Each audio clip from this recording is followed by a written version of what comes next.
22 फरवरी 2025 गुजरावाला के एक शहर खामोकी के छोटे से गांव वाहंडू में एक अफसोसनाक वाकया पेश आया। का इमाम मस्जिद ने उसका जनाजा पढ़ने से माजरत कर ली।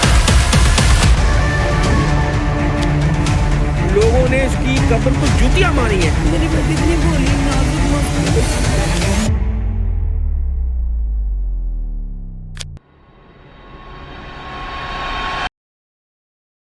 22 फरवरी की दोपहर 6 साला ईमान फातिमा अपने घर के बाहर खेलने निकली, लेकिन आहिस्ता आहिस्ता उसके खेलने का शोर मद्धम हो गया। ईमान की माँ जब इस खामोशी का जायज़ा लेने बाहर निकली तो देखा कि ईमान वहाँ पर नहीं थी। ईमान की तलाश शुरू हुई। उसे गली, मोहल्लों और दुकानों पर देखा गया, लेकिन वो वहाँ पर नहीं थी। 3:30 बजे से ईमान गायब थी और अब 6 होने वाले थे। अब सबके दिल में अजीब अजीब ख्याल आने लगे।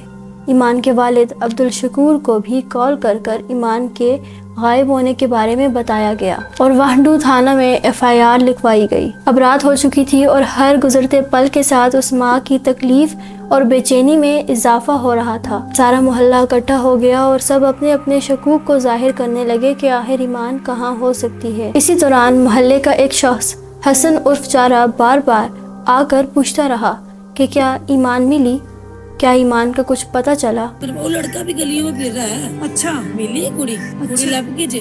हसन की इस क्यूरियोसिटी पर इलाका वालों को शक हुआ। हसन पर पहले भी ट्रक को बेचने और खरीदने के चार्जेस थे। इसके अलावा कुछ अर्सा पहले हसन के एक कजन ने इस पर मोलेस्टेशन के इल्जामात भी लगाए थे। इलाका वालों को हसन पर शक था। यार हमारी बच्ची गुम हुई यार, हमें तुम्हारे ऊपर शक है। भाजी देखो, चेक करो।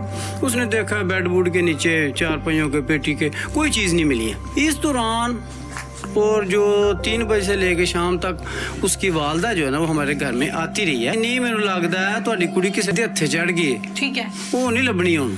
और इसी शक की बुनियाद पर हसन के घर की तलाशी लेने गए, जहां हसन और उसकी माँ काफी पुरसुकून अंदाज में बैठे हुए थे। घर की तलाशी ली गई और जब उनके घर में मौजूद एक कच्चे कमरे को चेक किया गया तो नोटिस किया कि उस कमरे में ताज़ा मिट्टी का ढेर पड़ा है। ऐसा लग रहा था कि उस मिट्टी को ताज़ा खोदा गया हो। सबके दिलों में अजीब ख्यालात आने लगे कि क्या जो वो सोच रहे हैं वो सच ना हो। और जब उस मिट्टी के टीले को हटाया गया तो नीचे 5 साला ईमान फातिमा की लाश पड़ी थी। ईमान के जिस्म पर मुख्तलिफ इंजरीज थी। उसके नाक से, उसके मुंह से खून आ रहा था। पुलिस ने हसन जारा और उसकी मां को अरेस्ट कर दिया। प्रीलिमिनरी इन्वेस्टिगेशन में हसन ने ईमान के अबडक्शन, रेप और मर्डर के बारे में कन्फेस किया। दरअसल उस दिन जब ईमान अपने घर के बाहर खेल रही थी तो खेलते खेलते वो झारा के घर के सामने आ गई। झारा की मां ने उसे दुकान से कोई चीज़ लाने को कहा। जब ईमान दुकान से कोई चीज़ लेकर आई तो वहाँ पर झारा खड़ा था। झारा ने ईमान को किडनैप किया और उसके बाद उसका रेप किया। जब झारा की माँ को इस वाक़या का पता चला तो बजाय इसके कि वो सच के साथ खड़ी होती, उसने झारा को मशवरा दिया कि ईमान को मार दिया जाए। ईमान का गला गोंद कर उसकी जान ली गई, जिसके बाद पास के कच्चे कमरे में उसे मिट्टी के अंदर दफन कर दिया। झारा पुलिस की कस्टडी में था और पुलिस के मुताबिक जब उसे रिकवरी और कन्फेशन आइडेंटिफिकेशन के लिए लेकर जाया जा रहा था, 3 मोटर बाइक्स पर सवार लोगों ने पुलिस पर फायरिंग शुरू कर दी। ये झारा के आदमी थे और इनकाउंटर के दौरान हसन झारा की डेथ हो गई। 26 फरवरी को जब हसन झारा को तदफीन के लिए इलाका के कब्रिस्तान लाया गया तो इलाका के लोगों ने उसे अपने कब्रिस्तान में दफन करने से मना कर दिया। पुलिस के इसरार पर उसे कब्रिस्तान के कोने में जगह दी गई। क्रेन की मदद से एक घड़ा खोदा गया और उसकी लाश उस घड़े में दफना दी गई।